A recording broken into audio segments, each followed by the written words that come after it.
जय हिंद साथियों, स्वागत है आप सभी का एक बार फिर हमारे YouTube चैनल अंश 5G अकेडमी में। तो आज हम पढ़ने वाले हैं अम्ल क्षार तथा लवण के बारे में, जो कि कक्षा 10 की NCERT का दूसरा चैप्टर है साथियों।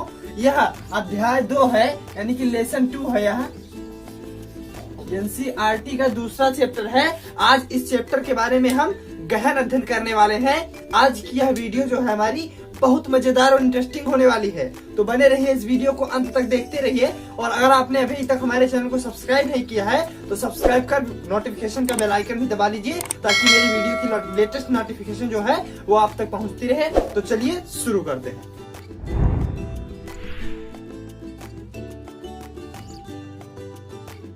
तो अब हम यहाँ पर बात करने वाले हैं एसिड बेस तथा एसिड बेस एंड साल्ट के बारे में, कि अम्ल क्षार तथा लवण आखिर क्या होते हैं। भी क्षारक वगैरह सारी बातें क्या होती हैं हम सीखने वाले हैं। तो सबसे पहले हम बात कर लेते हैं कि ये सभी चीज जो है, अम्ल भी, क्षार भी तथा लवण भी, ये सभी यौगिक होते हैं, कंपाउंड होते हैं।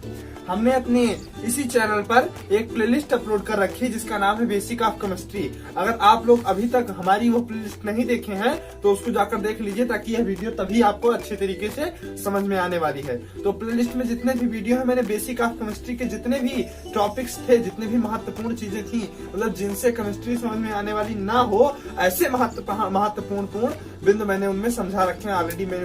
ऑलरेडी उसके बारे में मैंने वीडियो बना रखी है। तो अगर आप लोग मेरी वह वीडियो देखना चाहते हैं तो मेरे चैनल के प्लेलिस्ट में उसकी लिंक है, बेसिक ऑफ केमिस्ट्री नाम से वह पड़ी हुई है। तो आइए अब हम बात करते हैं हमारे अम्ल क्षार तथा लवण के बारे में।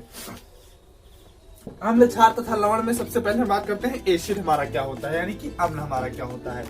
देखिए, जैसा कि हम पहले ही कह चुके हैं कि अम्ल जो होता है, अम्ल क्षार तथा लवण, ये सभी यौगिक होते हैं। एक बात क्लियर। दूसरी बात, अम्ल वह यौगिक होते हैं, अम्ल की डिफिनेशन में बता रहा हूँ, अम्ल वह यौगिक होते हैं जिनमें H+ आयन उपस्थित होते हैं। H+ आयन यानी कि हाइड्रोजन आयन उपस्थित होते हैं। हाइड्रोजन में प्लस चार्ज लग गया तो आयन हो गया। ये आयन वगैरह सारी बातें मैंने वहां अच्छे से क्लियर कर रखी हैं। तो जिनमें H+ आयन उपस्थित होते हैं, अथवा जो जलीय विलयन में, मीन्स यदि उनको जल में घोल दिया जाए, जल में मिला दिया जाए, तो जलीय विलयन में hydronium ion H3O+ hydronium ion का त्याग करें, मीन्स उनमें जल से क्रिया कर, या जो जलीय विलयन में हाइड्रोनियम आयन बनाए, वह हम सभी अम्ल कहलाते हैं। एक बार फिर समझते हैं। अम्ल वह यौगिक होते हैं जिनमें हाइड्रोजन आयन उपस्थित हो, अथवा जो जलीय विलयन में हाइड्रोनियम आयन मतलब बनाए, या हाइड्रोनियम आयन का त्याग करें, या जलीय विलयन में जो हाइड्रोनियम आयन का निर्माण कर दें, उन्हें हम क्या कहते हैं, अम्ल कहते हैं। जैसे देखिए, अम्ल का हम एग्जांपल लेते हैं, HNO3। तो यहाँ पर NO3 पर माइनस चार्ज होगा और हाइड्रोजन पर प्लस चार्ज होगा, तो HNO3 हमारा क्या हो जाएगा, अम्ल हो जाएगा। समझ रहे हैं ना। फिर एक एग्जांपल लेकर, अब एक और, जैसे HCl, यहाँ पर Cl पर कौन सा चार्ज, माइनस, हाइड्रोजन पर प्लस, यह भी एक अम्ल होगा।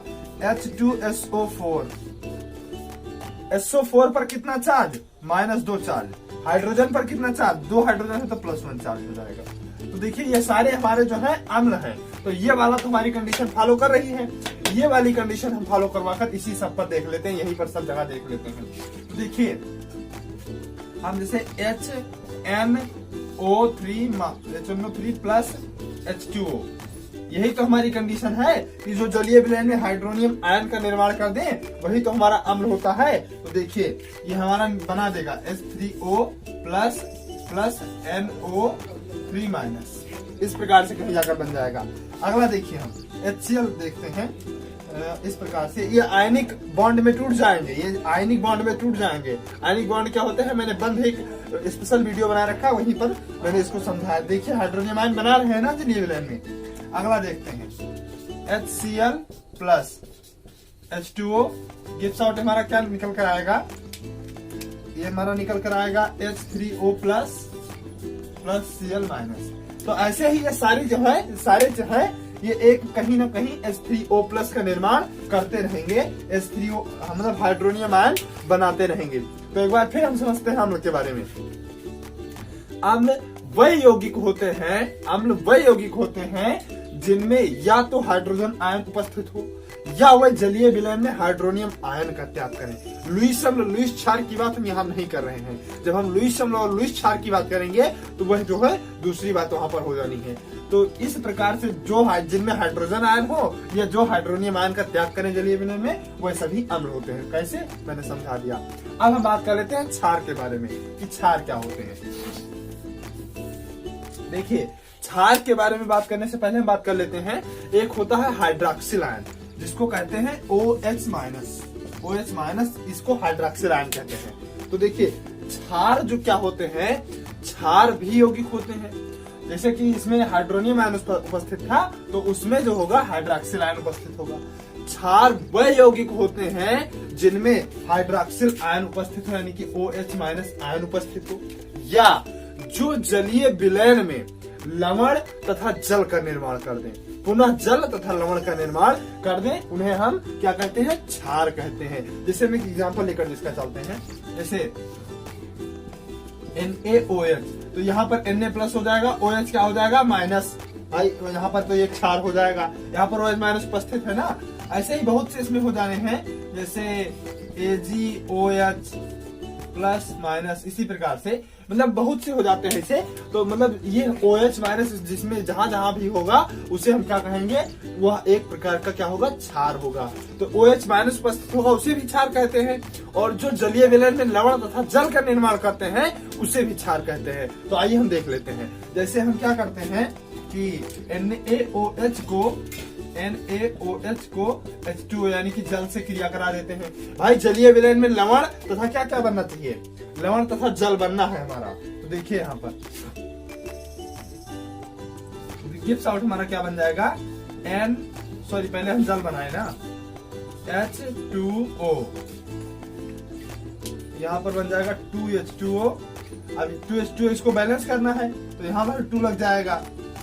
तो ये हमारा क्या क्या, इसको अब क्रिया को बैलेंस कर लेते हैं सिर्फ बस। तो देखिए H2O एक कंप्लीट है, अब यहाँ पर H2 फिर एक O बच गया, तो हमारा क्या बनकर यहाँ निकल कर आया, +2Na और प्लस।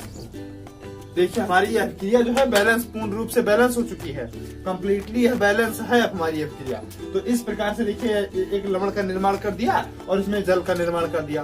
तो ऐसे होते हैं क्षार। एक तो हमने अम्ल के बारे में पढ़ा, क्षार क्या होते हैं इनके बारे में पढ़ा। एक बार हम फिर रिवाइज करते हैं कि क्षार वह यौगिक होते हैं जिनमें या तो OH माइनस आयन उपस्थित हो, या जो जलीय विलयन में लवण का निर्माण तथा जल का निर्माण, पुनः जल का निर्माण कर दें, H प्लस आयन से क्रिया कर जल का निर्माण कर दें तथा लवण का निर्माण कर दें, उन्हें हम क्षार कहते हैं। तो अब हम बात कर लेते हैं लवण के बारे में कि हमारा लवण क्या होता है, साल्ट क्या होता है।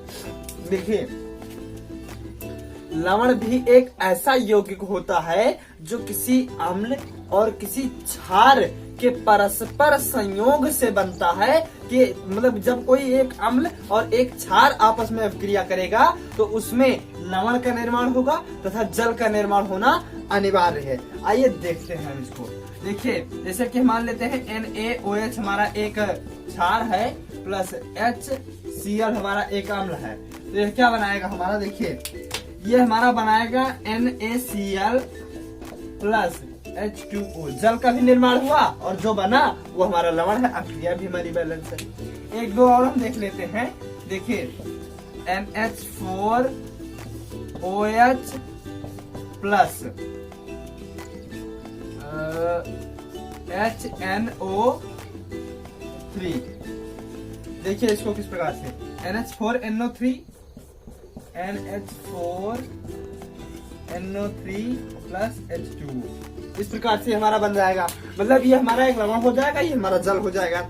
लवण की एक और परिभाषा है कि लवण वह यौगिक होते हैं जो जलीय विलयन में अपने आयनों में टूट जाते हैं। मीन्स वह अपने आयनों में विखंडित हो जाते हैं, उन्हें हम लवण कहते हैं। जैसे एक एग्जांपल लेकर हम चलते हैं। देखिए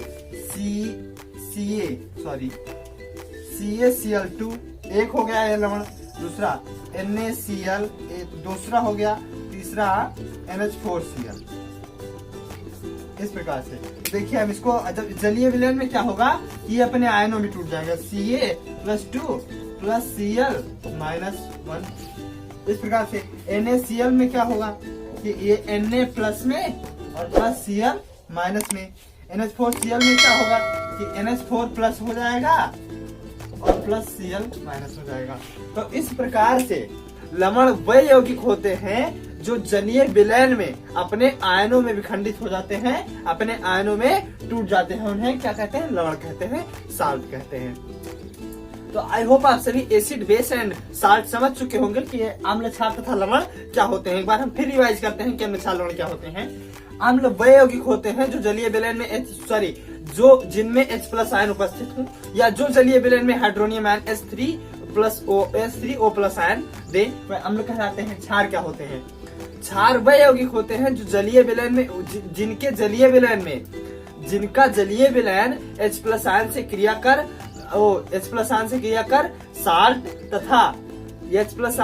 कर साल्ट तथा जल का निर्माण करे हुए क्षार होते हैं, या जिनमें OH- आयन उपस्थित हो उन्हें क्षार कहते हैं। लवण क्या होते हैं, जब कोई अम्ल और क्षार आपस में क्रिया करता है तो उसमें लवण का निर्माण होता है तथा जल का निर्माण होना अनिवार्य है। या फिर लवण वे यौगिक होते हैं जो जलीय विलयन में अपने आयनों में टूट जाते हैं, उन्हें हम लवण कहते हैं। तो आई होप आप सभी अम्ल, क्षार, लवण समझ चुके होंगे। तो अब हम बात कर लेते हैं हमारे इस चैप्टर के अगले टॉपिक के बारे में। देखिए साथियों, अब हम बात कर लेते हैं कि क्षारक क्या होते हैं। क्षारक की इंग्लिश होती है एल्किल्स क्या होते हैं। देखिए, क्षारक ऐसे क्षार होते हैं, ध्यान से सुनिएगा, क्षारक ऐसे क्षार होते हैं जिनको यदि जल में मिला दिया जाए तो वो OH- यानी कि हाइड्रोक्सिल आयन का उपलब्ध कराते हैं। मीन्स जलीय विलयन में हाइड्रोक्सिल आयन देते हैं, उन्हें हम क्या कहते हैं, क्षारक कहते हैं। तो आइए हम समझते हैं। जैसे देखिए, CaO है हमारा कोई, इसको अगर हम जल में मिला दें, H2O में मिला दें, तो हमारा क्या देगा, CaOH का होल ट्वाइस दे देगा। क्या देगा, CaOH का होल ट्वाइस दे देगा। फिर अगर हम CaOH के होल ट्वाइस को क्रिया कराएं, CaOH के होल ट्वाइस को यदि हम गर्म करें या जल में मिला रहने दें, तो यह क्या होगा, अपने आयनों में तुरंत टूट जाएगा। Means Ca++OH-। देखिए, क्षारक ऐसे क्षार होते हैं जो जलीय विलयन में OH- आयन उपलब्ध कराते हैं, उन्हें हम क्या कहते हैं, क्षारक कहते हैं, एल्किल्स कहते हैं।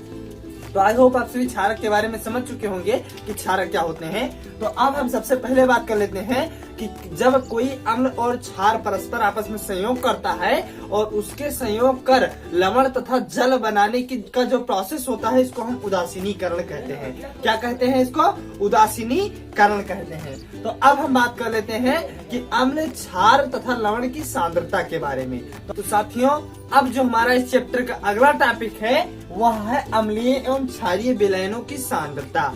मीन्स जो विलयन अम्लीय होता है और कौन सा विलयन कितना ज्यादा क्षारीय है, कौन सा विलयन कितना ज्यादा अम्लीय है और कौन सा विलयन कितना ज्यादा क्षारीय है, इसकी यह उनकी सांद्रताओं पर निर्भर करता है। तो आइए हम सबसे पहले इसके बारे में बात करते हैं। देखिए, अम्लीय विलयनों की सांद्रता इस बात पर निर्भर करती है कि उस विलयन में प्रति मोल लीटर में कितने H+ आयन उपस्थित हैं। मतलब जितने ज्यादा H+ आयन उपस्थित होंगे वह विलयन उतना ही अधिक अम्लीय होगा।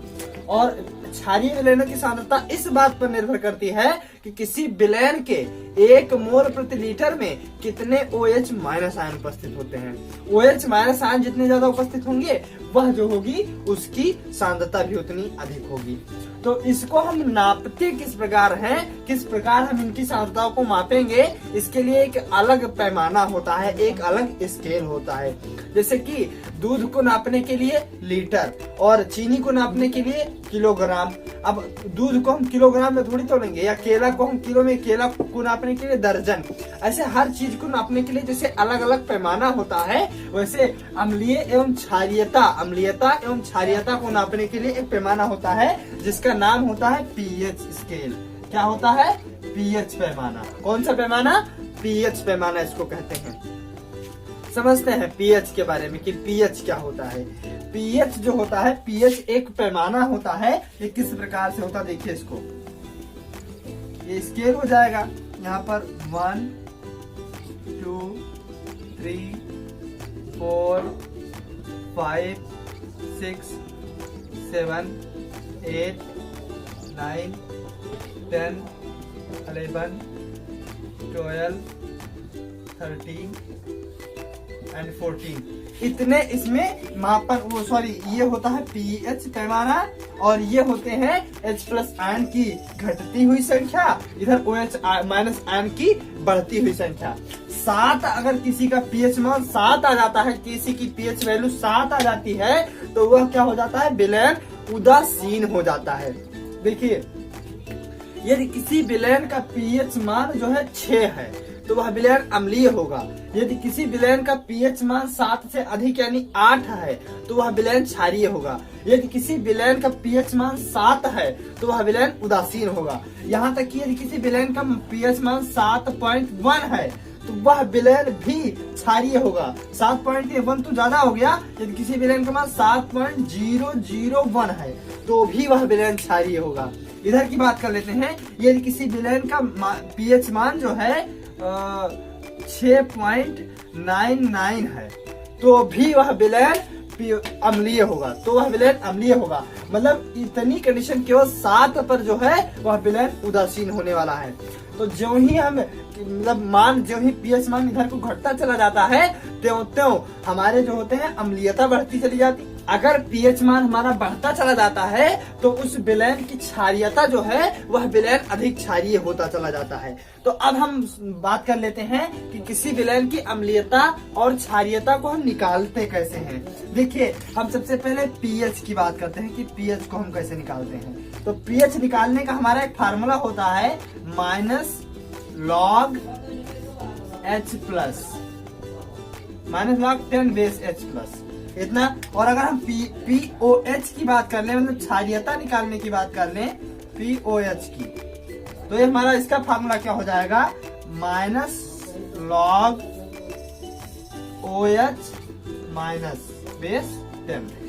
इन दोनों फार्मूले से हम पीएच तथा पीओएच की वैल्यू को फाइंड करते हैं। अब जैसा कि हम जानते हैं कि पीएच और पीओएच दोनों की वैल्यू को मिलाकर टोटल कितना होता है, 14 होता है, 14 होता है।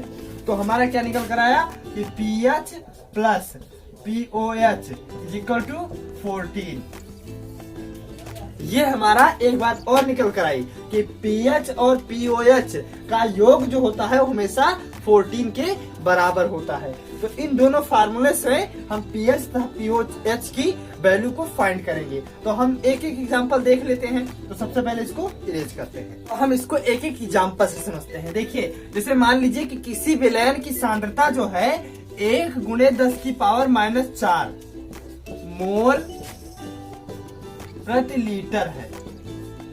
किसी विलयन की H प्लस सांद्रता 1 × 10⁻⁴ मोल प्रति लीटर है, तो उसका पीएच मान कितना होगा ये हम फाइंड कर लेते हैं। तो पीएच मान निकालने के लिए माइनस लॉग H प्लस, तो देखिए माइनस फिर लॉग 10 बेस H प्लस कितना है 1 मल्टीप्लाई बाई 10⁻⁻⁴। फिर देखिए अगला क्या होगा, is equal to minus log 10 base 1 plus log 10 base -4 10⁻⁴। देखिए हम जानते हैं कि log m multiply by n is equal to log m plus n होता है, तथा log 10 की वैल्यू जो होती है वह 1 होती है। log 1 बेस 10 की वैल्यू कितनी होती है 0 होती है। इसकी वैल्यू हो जाएगी टोटल 0, और इसकी वैल्यू जो आ जाएगी, यहाँ पर एक और फार्मूला लगेगा log m की पावर n का। log m की पावर n का फार्मूला क्या होता है, n log m। तो यहाँ पर हमारा टोटल क्या निकल कर आया कि -0 प्लस -4, तो टोटल 4 आ जाएगा। यानी कि यहाँ इसका पीएच मान जो होगा वह कितना आ जाएगा, टोटल 4 आ जाने वाला है। तो H+ आयन की समझ चुके, अब OH- आयन के हम समझ लेते हैं। ऐसे ही एग्जांपल देखिए, दोनों सेम ही तो हैं। अगर किसी का OH- आयन की सांद्रता दी रहे 1 × 10⁻⁵ मोल प्रति लीटर, तो इसको उसके प्लेस पर रखकर ऐसे ही निकाल लिया जाए तो टोटल मिलाकर कुल मिलाकर हमारा ये आ जाएगा। तो अब हम बात कर लेते हैं हमारे चैप्टर के अगले टॉपिक के बारे में। तो लगभग हमारा अम्ल क्षार लवण का ये अंतिम टॉपिक था। हम सभी अम्ल क्षार तथा लवण के बारे में कम्प्लीटली बात कर चुके हैं, क्या क्या होते हैं। अब हमारा इस चैप्टर में जो कुछ बच गया है कि अम्ल क्षार के रासायनिक तथा भौतिक गुण क्या होते हैं, तो उन सभी के बारे में हम बुक से भी पढ़ सकते हैं। यहाँ पर हम फर्जी टाइम खराब करने के लिए क्या हो सकता है, हम बुक में जाकर अम्ल क्षार लवण के रासायनिक गुण तथा भौतिक गुण क्या होते हैं एक बार देख लेते हैं, बस समझ जाएंगे तुरंत वहीं पर। तो हमें लगा कि उसके बारे में कोई वीडियो बहुत बनाने की आवश्यकता नहीं है, इसलिए उसको हम नहीं बना रहे हैं यहाँ पर। और अब बात कर लेते हैं जैसे अम्लों और क्षारों का लिटमस पेपर पर क्या प्रभाव पड़ता है। देखिए, अम्ल में यदि हम कोई लिटमस पेपर डालेंगे तो वह क्या करेगा कि लिटमस पेपर को नीला कर देगा, और क्षार में यदि कोई लिटमस पेपर डालेंगे तो वह लिटमस पेपर को लाल कर देता है। देखिए, ये लिटमस पेपर एक प्रकार का कागज ही होता है जो कुछ विशेष गुणों से कुछ विशेष परतों को उस पर चढ़ाकर उसको बनाया जाता है अम्ल क्षार की पहचान करने के लिए। एक प्रकार का लिटमस पेपर को अम्ल क्षार सूचक मान सकते हैं, इसको हम pH सूचक भी कह सकते हैं। तो लगभग हमारी यह वीडियो जो है कंप्लीट हो चुकी है। तो आई होप आप सभी को वीडियो पसंद आई होगी। अगर आप लोगों को मेरी यह वीडियो पसंद आए तो कृपया लाइक, सब्सक्राइब तथा शेयर कर दीजिए, और आगे की वीडियो देखने के लिए आप सभी बने रहिए अंश 5G एकेडमी के साथ। चलते हैं, धन्यवाद।